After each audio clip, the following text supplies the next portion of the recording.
আপনারা দেখছেন WB24 news, দিনে রাতে জনতার স্বার্থে। মথুরাপুর লোকসভা কেন্দ্রের তৃণমূল কংগ্রেস প্রার্থী বাপি হালদার জনসংযোগ করলেন।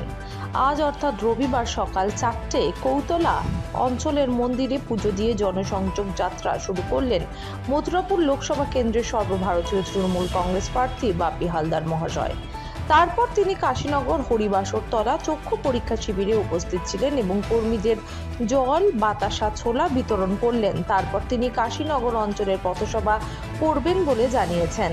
তাকে দেখার জন্য কর্মীদের সংখ্যা ছিল চোখে পড়ার মতো। বাপি হালদার বললেন, আমি লোকসভা ভোটে প্রায় 3 লক্ষের অধিক ভোটে জয়লাভ করব।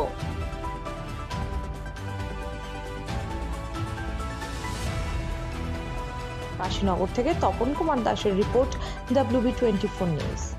দেখতে এলাম নতুন সংসার, বড়ি তো এখন সব তোমার, মা হয়েছে পর। কিন্তু ও যে বড্ড ভালো।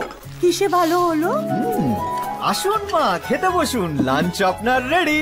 আরে যে গন্ধে মোমো, কি রেখেছো দেখি? তো স্পেশাল চিকেন কারি, অসাধারণ স্বাদ। আসলে তো সানরাইজ চিকেন কারি মশলা করলো বাজিমা। আশীর্বাদ নিও। সানরাইজ চিকেন কারি মশলা, যোগ যোগ জিও। আমাদের খবর যদি আপনাদের ভালো লেগে থাকে তাহলে এখনই আমাদের চ্যানেলটি সাবস্ক্রাইব করুন এবং নোটিফিকেশন পেতে বেল আইকনটি প্রেস করুন।